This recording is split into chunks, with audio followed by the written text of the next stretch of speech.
Rosalie Pusabala, and 48 years old, a mother of two, and a single parent.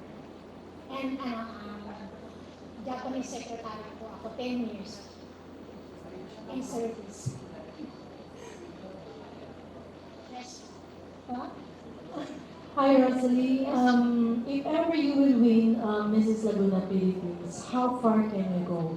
Ibig sabihin, continue ba yung pageant mo sa Mrs. Philippines International? Are you willing to compete international as well? And how about your advocacy? Yes. If I win po sa Mrs. Laguna Philippines 2026, then I will continue po yung nasimulan ko. Kasi ever since po kasi nag-stepping stone po ako dito sa pageant na to. So, ibig sabihin, napakataas po ng level ko. So, if ever manalo po talaga ako, yung advocacy ko po is tuloy-tuloy. Dahil ang gusto ko pong mangyari talaga ay maging president ng isang solo parent. Kasi based on my experience kasi napakahirap po. So, yun yung gusto ko maparating sa kanila na hindi po rin solo parent tayo, hindi na natin kaya. Kaya natin maging nanay at tatay sa ating mga anak ko. Yun po. Hello, Rosalie. Yes. I presume na gusto talagang maging Miss Laguna, tama? Yes. So, kung talagang gusto mong maging Miss Laguna, ano yung mga paborito mong tradisyon at kultura dito sa probinsya ng Laguna? Thank you po sa akin. Bali yung sa tradition ko talaga, unahin ko po talaga yung sa city namin, which is ang pagita and yung manok ni San Pedro. Yes pa. Kasi doon po ako nagsimula. So, syempre dapat po ang nire-represent ko muna at ilalaban ay yung city ko po. Then after kong manalo doon, since na magiging Laguna, yung Laguna po. Then kapag po nanalo po ako sa Laguna, ang pinaka i-represent ko is Makiling. Okay. May follow-up question ako. Yes, po. Nasabi mo na yung Sampaguita, we're very much familiar sa ganyan because San Pedro, Laguna, right? Yes po. Yan yung, parang yan yung maraming plantation ng Sampaguita. Yes po. Pwede elaborate mo sa amin, ano naman yung sa San Pedro? Yung sinabi mo kanina? Yung manok ni San Pedro. Manok ni San Pedro. Yes po, since po kasi San Pedro City kami, so yun po talaga yung pinaka nire-represent namin si Manok. So, So parang yun ang icon ng San Pedro? yes po. Then, ang festival lang namin ay yung San Pabila. Yes, ma'am. Hello. So you did mention about Maria Makiling. Yes. Why? Because si Maria Makiling, siya po yung talagang kilala sa Laguna. Then po si Maria Makiling, doon po kasi nababalot yung yung hot spring natin, yung mga ganito pang mga resorts na pwede pong ipagmalaki na kung sino yung turista natin. Turist na, ito yung pinagmamalaki ng Laguna. Which is tayo lang yung may hot spring po dito. Okay na po. Thank you. Thank you po.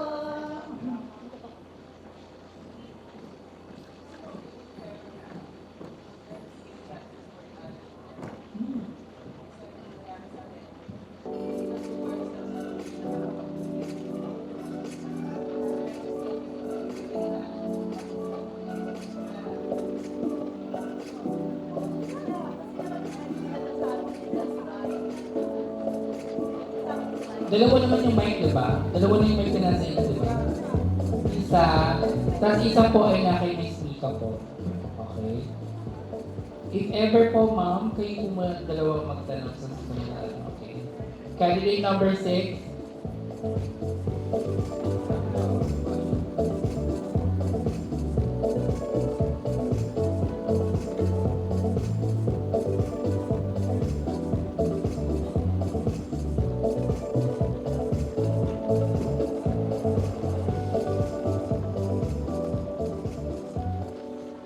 Hi, good afternoon. Rob. Tell me what Sa tingin mo, ano po ang pinaka-unique reason bakit Mrs. Laguna ang napili mo? Una po, gusto ko pong i-level up yung sarili ko po. Maraming ibang pageant platform, bakit Mrs. Laguna? Yun po kasi yung nakita ko maganda po ang samahan. Na kahit tapos na po ang pageant, nandun pa rin po yung tinatawag na family. Ano sa tingin mo yung pinaka-importanteng bagay dito sa mundo? Especially sa pagiging nanay at magulang. Ayun. Sa palagay ko po, Sa pagiging nanay ko po kasi, ang pwede pong pakiulit po yun. Sa tingin mo ang pinaka-importanteng bagay dito sa mundo, lalo na sa pagiging magulang o isang ina? Ang pagiging responsibilidad po sa mga anak. Una po, kahit po may mga problema tayo, kailangan po natin pangalagaan ang ating mga anak.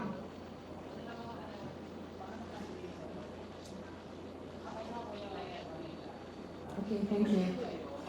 Aurora, ano ang one of the challenges na napagdaanan mo sa buhay mo na masasabi mo na na-surpass mo or nakayanan mo at magiging inspirasyon sa mga kababaihan ng Mrs. Laguna?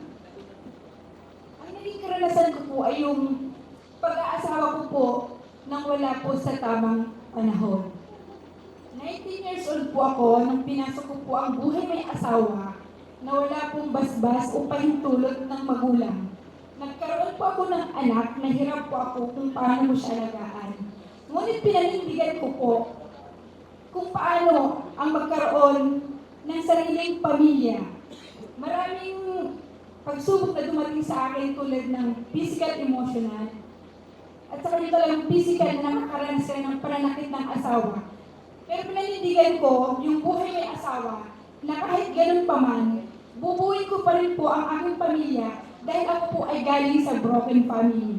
Kaya kahit naranasan ko po yung mga pagsubok na yon, yun po ay pinanindigan ko po talaga na walang magulang, walang kapatid. Kung ano man po yung, kung may sasaing ba o wala, yun po yung naging challenges po sa buhay ko na hindi ko naman po pinagsisiyan dahil nagkaroon po ako ng 3 anak na masunurin at mabait po sa mga magulang.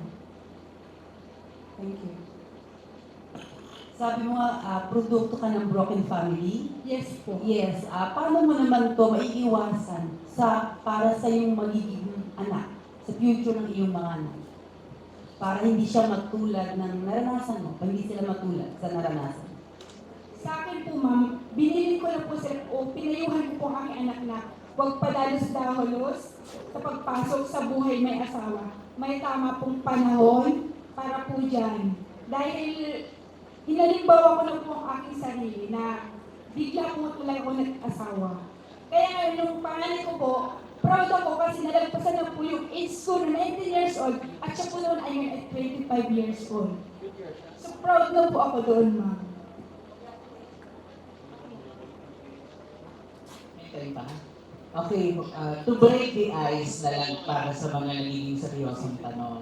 Since taga-Maya pa ka, di ba? Opo. Saan po kayo din mismo sa Maya pa? Malapit po ako sa barangay hall ng Mayapamo.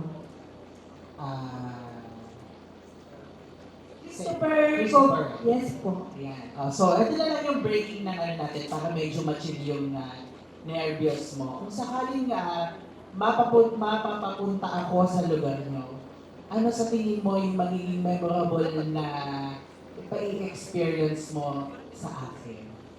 Kung sakaling pupunta ako sa lugar nyo. Doon po mismo sa barangay hall po. Hala, ipapabarangay mo ako? Doon ko po kayo papupuntahin po, ma'am. Okay, bakit nga sa barangay? Ano yung sa tingin mo meron sa barangay nyo na magiging memorable pagpunta ko doon? Kasi po ma'am, pakikisama po ng mga staff po maganda po ang pagtrato sa mga bisita. Okay, tatandaan kita ha. Pupunta ako sa barangay hall ng Maya pa. Ipapakilala ka sa SK. Yes. Tsaka kay Kapitan. Yeah. Okay, thank you. Thank you so much. Thank you. Po, ma'am. Mrs. Maya pa.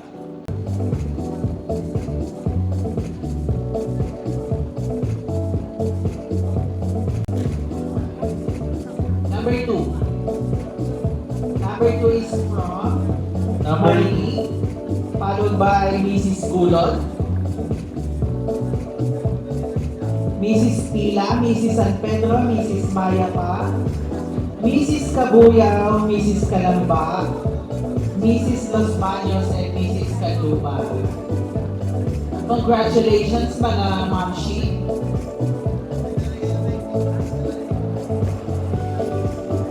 Diyan na kayo. Yung last yung possession niya nung ano,